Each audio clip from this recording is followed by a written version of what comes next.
Tiny House per appunto della sua presentazione e iniziamo magari con Marco Parentis e Francesco Consuglione con che conterranno formare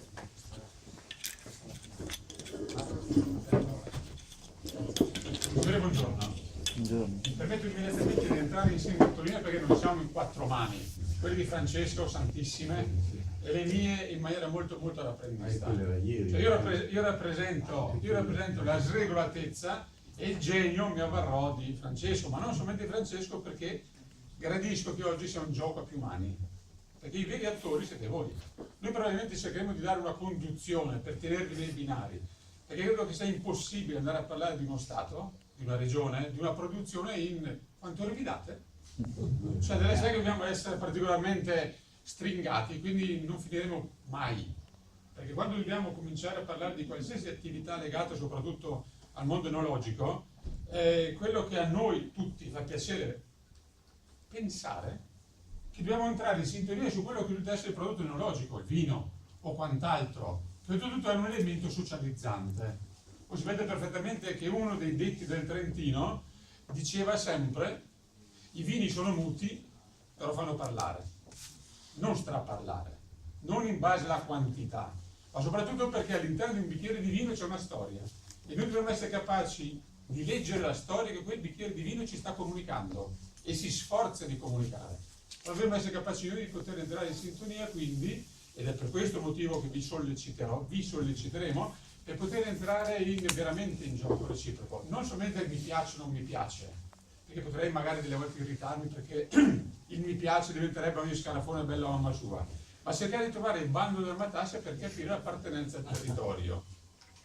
L'appartenenza al territorio vuol dire che noi riteniamo che nel Trentino Alto Adige, piuttosto che in Italia, ci sono delle scuole famosissime e una storia indubbiamente documentata. Però parlare di Israele dobbiamo cominciare a parlare di c'era una volta, perché veramente c'era una volta. Quindi dobbiamo andare indietro un po' di secoli, ma secoli veramente, perché sembrerà strano, però frequentemente si va a dire che il bacino della Mesopotamia, quello che all'inizio delle nostre scuole elementari rappresentava un luogo stranissimo, il bacino della Mesopotamia, quindi Tigre ed Eufrate, dovrebbe essere sostanzialmente tutta quella zona di questa cartiera storica dipinta di rosso, in cui rientra a pieno diritto quello che è lo Stato di Israele. Magari non si chiamava Israele, non entro in politica perché altrimenti cominceremo a prendere in considerazione altre valutazioni. Però da lì è nata la storia del vino, delle uve e quindi del vino. E quindi tecnologicamente dovremmo risalire a 5.000 anni fa e quindi cominciamo a parlare di quello che era veramente la storia. Noi nel Trentino o in giro per il mondo non potremmo degustare dei vini se loro, paesi nomadi, popolazioni nomade, non avessero cominciato a, come la curiosità umana ci deve spingere tutti quanti, cosa c'è dietro l'angolo, cosa c'è oltre l'orizzonte. E quindi fin quando abbiamo la curiosità di poter interessarci oggi dei vini diversi, non migliori o peggiori, diversi, probabilmente continueremo a trovare degli stimoli per poter essere vivi e quindi essere capaci di poter interpretare la nostra capacità di socializzare. E quindi tornando indietro, dovremmo tornare a parlare di Canaan, delle strategie di fare un vino. Quando c'erano Penelope che faceva e non faceva di giorno e di notte e c'erano quei manigoldi proci che andavano a dire al buon sommelier di turno: ragazzo, versaci 2, 3, 4 crateri di quello che era il prodotto di Dioniso o altrimenti di, poi trasportato a livello romano, di Bacco, cioè le divinità che riguardavano questo tipo di impostazione. Però c'era il ragazzotto che doveva mescere quello che allora si chiamava il prodotto divino, che poi in realtà era una ciufeca per la chiave di lettura nostra moderna. Però è altrettanto vero che ha rappresentato moltissime valutazioni positive, era merce di scambio piuttosto che utilizzato per moltissime cerimonie religiose. E quindi noi capiamo perfettamente quant'è il segno che il prodotto vino, che magari noi oggi dovremmo andare a cercare, è quello che ci sta trasmettendo una storia che di per sé risulta essere anche moderna, perché se è vero che una volta in quelle zone in cui foreste grandi non ce n'erano e quindi i contenitori non potevano essere tradizionalmente quelli legati al nostro occidente, quindi le botti di legno, non c'erano botti di ferro, anche se c'è un detto siamo una botte di ferro, ma sono tutte botti di legno, e loro, non avendo legno, dovevano recuperare i contenitori in quello che doveva essere terracotta, o altrimenti pelle che poteva essere di capra piuttosto che di pecora, quindi con dei contenitori che andavano a magari condizionare quello che doveva essere la capacità di conservazione, quello che era la capacità di poter trasferire da un grappolo di uva a un bicchiere di vino con la chiave di lettura moderna. Tutte queste cose sembrano strane, ma oggi, nell'epoca moderna, ci sono dei produttori di vino che stanno, virgolette, copiando, chiaramente migliorandolo, perfezionandolo, però stanno ritornando a queste origini. Poi vedere quindi che i nostri antesignani vignaioli non erano capaci di fare del vino per quel tempo fatto bene, quello che tu adesso frequentemente senti che buono che è il vino, magari con qualche difetto, ma oggi noi stiamo vivendo in un mondo in cui, se le cose non sono morbide, leggere, non ci metteremo mai più un maglione che pizzica o qualsiasi altra cosa che possa essere ruvida. Noi gradiamo di avere una sensazione tattile, che per sé anche effimera, che quel capo di abbigliamento, qualsiasi cosa, deve essere piacevole, ma non certamente, forse delle volte utile. Questa purtroppo è una slide che ve la lascio immaginare, però chi magari ha frequentato degli ambienti del Medio Oriente, sia israeliani o comunque di tutto il bacino di quelle aree che stavo accennando all'inizio, si trovano dei reperti di mosaici datati 5.000 anni fa, in cui ci sono perfettamente riprodotte tutte le operazioni della raccolta delle uve, alla vinificazione, a quello che doveva essere la capacità di poter utilizzare il vino come un alimento e un elemento portante per la loro civiltà. Quindi tecnicamente, chiaramente dobbiamo andare a fare dei passi da giganti indietro, per magari risalire a quello che adesso un altro effetto che mi sono permesso di indicare, sembrerebbe dire niente, perché è un grande stanzone fatto con dei muri o in mezzo una specie di punto in cui c'erano l'inserimento di strumenti, chiaramente devono essere arcaici, però rappresenta questo la prima vasca per poter ottenere il mosto, cielo aperto. Anche noi oggi usiamo dei tini a cielo aperto per poter fare le vinificazioni o per poter recuperare quello che doveva essere, loro lo chiamavano lieviti autoctoni piuttosto che lieviti indigeni. Era la spontaneità di quello che anche il nostro nonno probabilmente diceva dopo aver mostato le uve: speriamo che il mosto parta, cioè che comincia a fermentare, perché altrimenti andava in aceto. Per loro, anche fosse andato in aceto, andava tutto bene, perché poi lo coprivano con quello che doveva essere delle capacità di mascheramento, magari con delle resine o con qualsiasi altro elemento per tenere in vita il vino. Questo però voglio dire che ha un grande significato di tornare indietro nella storia, perché il prodotto vino deriva da tutte queste tecniche che allora erano date per scontate.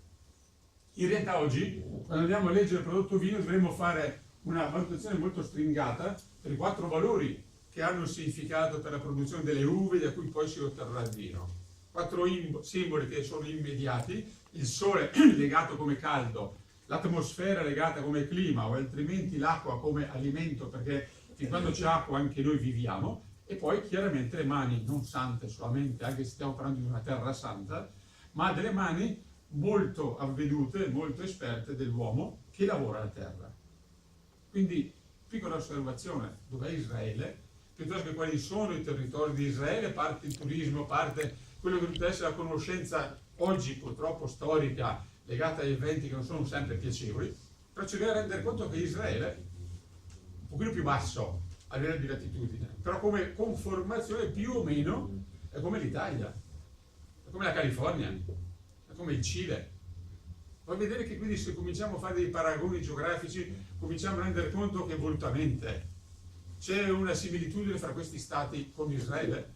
Tecnicamente Israele è un biscione lunghissimo, ma chi ha già visitato questo stato sa perfettamente che al nord delle volte può esserci anche una nevicata e quindi si può andare a sciare. Ci sono degli impianti di risalita magari abbandonati, perché poi no? Però fondamentalmente al nord ci sono delle montagne, quindi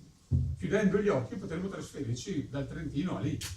Poi magari nella parte centrale troveremo anche delle colline, tenendo presente geograficamente che siamo a centinaia di metri sotto il livello del mare, per poter, senza essere clericale, salire a Gerusalemme salire dal fondo del Mar Morto per salire a Gerusalemme, che sono 600-700 metri.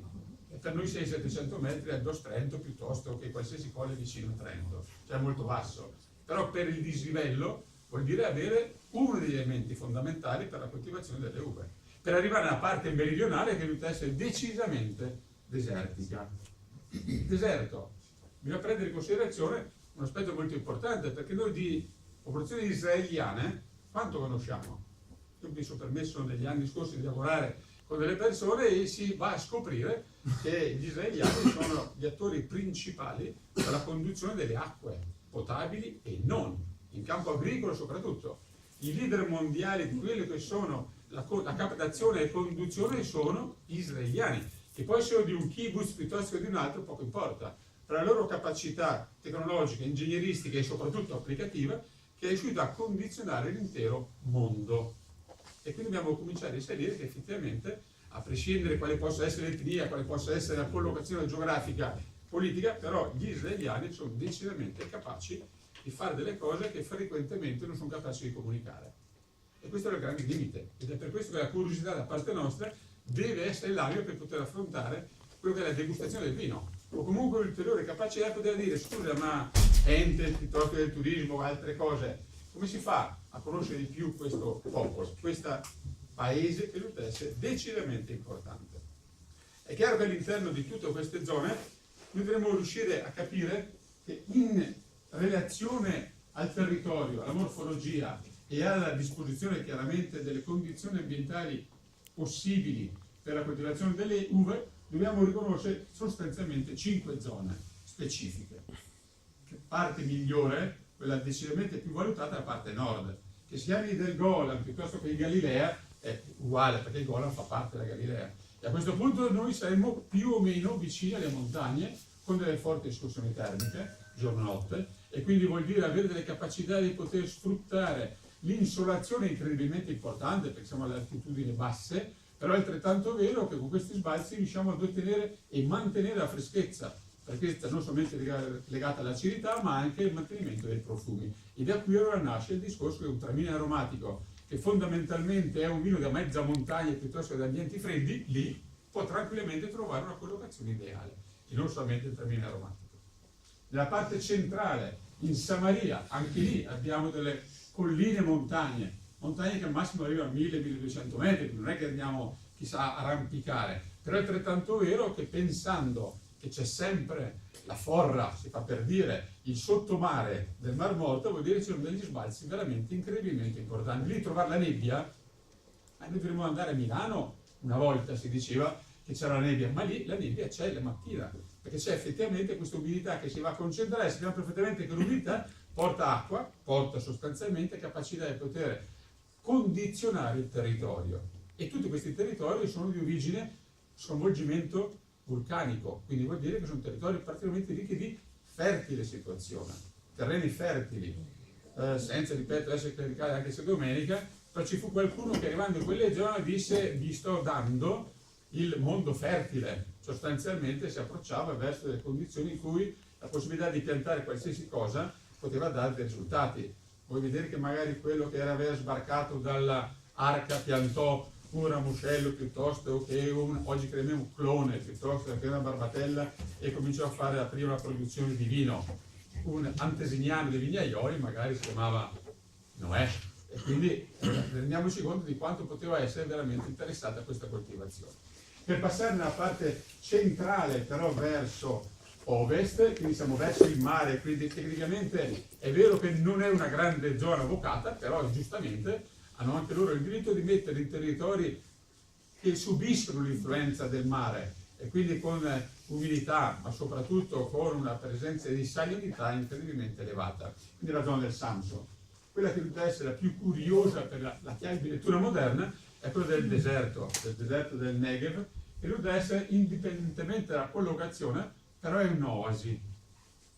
Tutti gli impianti abitati in quella zona vengono alimentati non con le acque marine o salmastre del Mar Morto, che ha una concentrazione salina che si può fare tranquillamente la pasta asciutta, ma hanno dei condotti che scendono dal lago di Tiberiade, che sostanzialmente attraversano l'intero paese e portano l'acqua virtualmente potabile, oltre che benedetta, perché lì c'è stato qualcuno che faceva la professione del battezzatore, e quindi è riuscito a creare una coltivazione adeguata per quanto riguarda il prodotto non solamente chiaramente delle viti, oggi è vite, ma in realtà il campo settore agroalimentare, agricolo in Israele è particolarmente importante.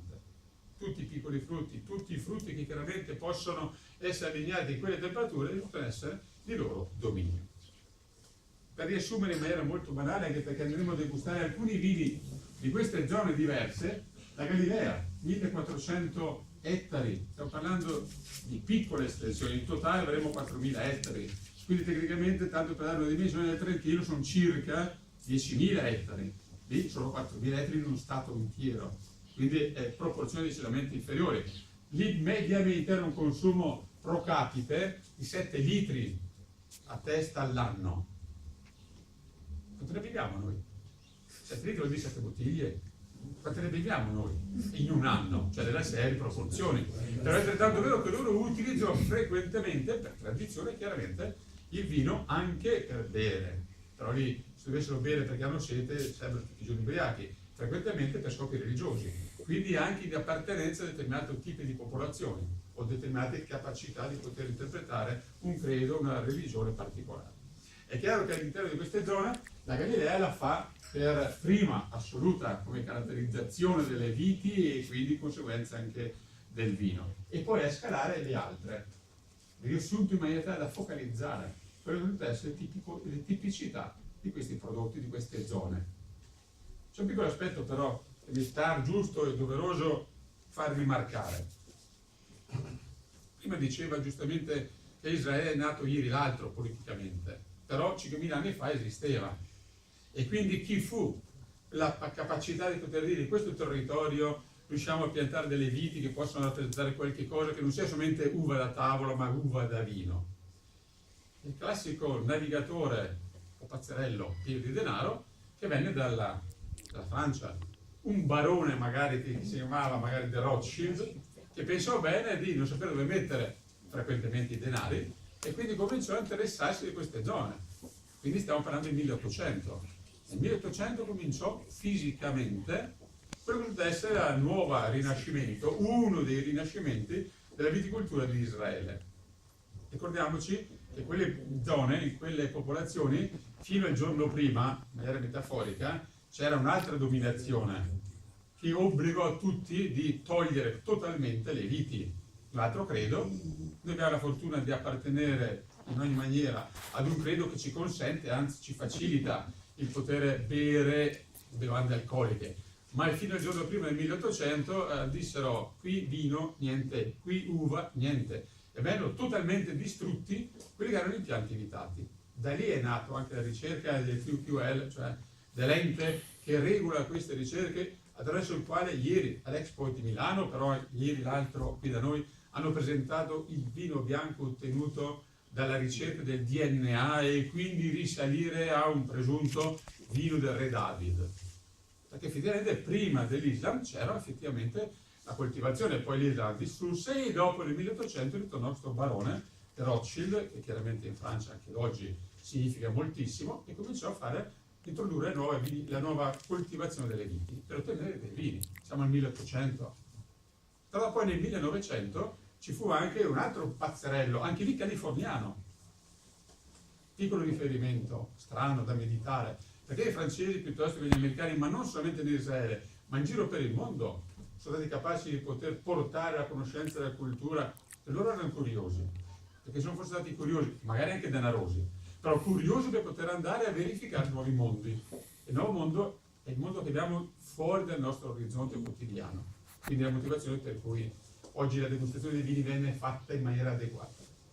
E quindi ci fu un americano che pensò bene di portare la tecnica, portare delle condizioni che dovevano essere nel 1900 adeguate per poter essere inserite nella coltivazione delle viti.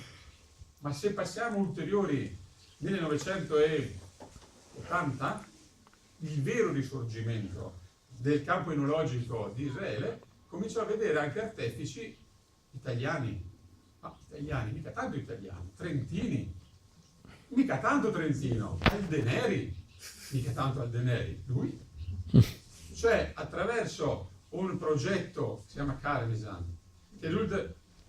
Cremisan, scusa, ha ragione, Cremisan, che risultò essere capace di poter coniugare degli interessi di Israele, delle opportunità del suo mondo enologico, attraverso l'Istituto Reale di San Michele, attraverso gli enti preposti e attraverso i enologi trentini di Aldeno, venne fatto partire questo progetto, tutt'oggi esistente. Poi chiaramente le strade si possono anche dividere piuttosto che prendere strade o indirizzi diversi, però rimane sempre il fatto che uno dei progetti parte da qui. Quindi capiamo perfettamente quant'è la valenza attraverso la quale una Israele vino, chi è costui? Sapendolo leggere, sapendolo interpretare, sapendo